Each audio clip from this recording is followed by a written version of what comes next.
അതായത് വർഷങ്ങളായി സിനിമാ മേഖലയിൽ ഇത്തരം മോശമായിട്ടുള്ള പെരുമാറ്റങ്ങളും സംഭവങ്ങളും നിലനിൽക്കുന്നു എന്നതിൻ്റെ ഒരു തെളിവ് കൂടി വെളിപ്പെടുത്തൽ കൂടിയാണ് ഉഷ നമ്മളോട് പങ്കുവയ്ക്കുന്നത്. ഇന്ന് മാത്രവുമല്ല, അവർ ഈ ആരോപണങ്ങളൊക്കെ ഉന്നയിക്കുമ്പോൾ അവർ ഉന്നയിക്കുന്ന പ്രധാനപ്പെട്ട പരാതി അല്ലെങ്കിൽ ഒരു സങ്കടം എന്ന് പറയുന്നത്, ഇങ്ങനെ സംഭവിച്ചാൽ അല്ലെങ്കിൽ ഇത്തരം ഒരു മോശം അനുഭവം ഉണ്ടായാൽ ആരോട് പോയി പരാതി പറയും എന്നുള്ളൊരു ചോദ്യമാണ് അവർ ഉന്നയിക്കുന്നത്. പ്രത്യേകിച്ച് ഈ കാലഘട്ടത്തിലൊക്കെ കുറച്ചുകൂടെ നിയമം ശക്തമാവുകയും വനിതാ കമ്മീഷനെ പോലുള്ള സംഘടനകളൊക്കെ ഉണ്ടാവുകയും അത്തരത്തിൽ അല്ലെങ്കിൽ മാധ്യമങ്ങൾ, ദൃശ്യമാധ്യമങ്ങളടക്കം സജീവമായി ഇടപെടുന്ന ഈ കാലത്ത് മാധ്യമങ്ങളോടെങ്കിലും പറയാൻ വേണ്ടി സാധിക്കും. പക്ഷേ അതൊരു കൃത്യമായൊരു സംവിധാനമല്ല, മറിച്ച് ഇത്തരം പരാതി ഉണ്ടായാൽ പറയാൻ പറ്റുന്ന രീതിയിലുള്ളൊരു സംവിധാനം സിനിമ സീരിയൽ മേഖലയിൽ ഉണ്ടാകണം എന്നുള്ളതാണ് ഉഷയെപ്പോലെ വളരെ വർഷങ്ങളായി അഭിനയിക്കുന്ന ഒരു നടിയാണ് അവർ പറഞ്ഞു വയ്ക്കുന്നത്. എന്ന് മാത്രവുമല്ല, ഈ സിനിമാ മേഖലയിൽ അവർക്ക് ദുരനുഭവം സഹപ്രവർത്തകരിൽ നിന്നുണ്ടായിട്ടില്ല. പക്ഷേ പല ആളുകളും പുറത്തു പറയാൻ കഴിയാത്തത്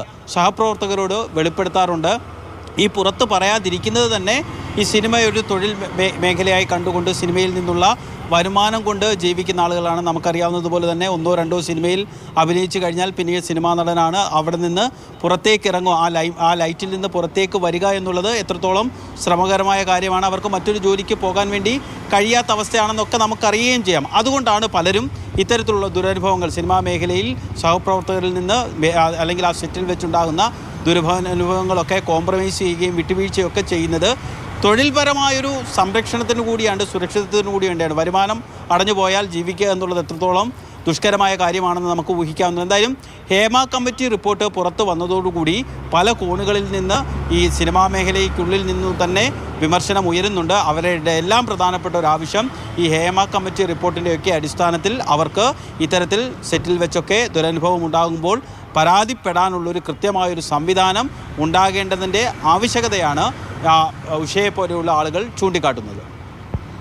ഈ അവരുടെ ആ പഴയ കാലത്തെക്കുറിച്ച് പറഞ്ഞു. പിന്നീട് പുതിയ കാലത്തേക്ക് വന്നാൽ സിനിമകളിൽ അല്ലെങ്കിൽ അത്തരം സഹപ്രവർത്തകരൊക്കെ അവരോട് പല കാര്യങ്ങളും പറഞ്ഞിട്ടുള്ളതായിട്ടൊക്കെ സൂചിപ്പിച്ചു. അങ്ങനെ ഒരു തരത്തിലും പേരാരുടെയും പരാമർശിക്കുന്നില്ല. ഇപ്പോൾ പറഞ്ഞ സംവിധായകൻ പോലും മരിച്ചുപോയി എന്ന് തന്നെയാണ് പറഞ്ഞത്.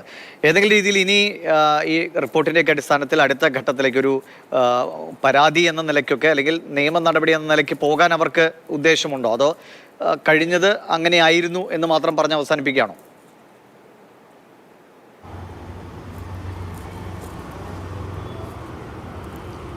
കിരീടം, ചെങ്കോൽ ഉൾപ്പെടെയുള്ള സൂപ്പർ ഹിറ്റ് സിനിമകളിൽ അത്ര മോശമല്ലാത്ത വേഷത്തിൽ അഭിനയിച്ച ആളാണ് ഉഷ. പക്ഷേ ഉഷ തന്നെ പറയുന്നു, അങ്ങനെ സിനിമയിൽ കത്തി നിൽക്കുന്ന സമയത്താണ് ഇടയ്ക്ക് വലിയൊരു ബ്രേക്ക് ഉണ്ടാകുന്നത്. ആരും സിനിമയിലേക്ക് വിളിക്കുന്നില്ല. ഇപ്പോൾ ആലോചിക്കുമ്പോൾ അന്ന് അല്ലെങ്കിൽ അത്തരത്തിലുള്ളൊരു അപ്രഖ്യാപിതമായ വിലക്ക് അല്ലെങ്കിൽ സിനിമയിലേക്ക് ക്ഷണം ഉണ്ടാകാതിരിക്കാതിനുള്ള കാരണം ഒരു പക്ഷേ ഇത്തരത്തിൽ പല വിട്ടുവീഴ്ചകൾക്കും തയ്യാറാവാത്തതിൻ്റെ അടിസ്ഥാനത്തിലായിരിക്കാമെന്നുള്ളൊരു സംശയമാണ് അവർ ഉന്നയിക്കുന്നത്. പക്ഷേ ഒരു ഘട്ടത്തിൽ നമ്മൾ ആവർത്തിച്ച് ചോദിക്കുന്നുണ്ട്, ആരുടെയെങ്കിലും പേര് അല്ലെങ്കിൽ ഈ സംവിധായകൻ്റെ പേരടക്കം ചോദിക്കുന്നുണ്ട്.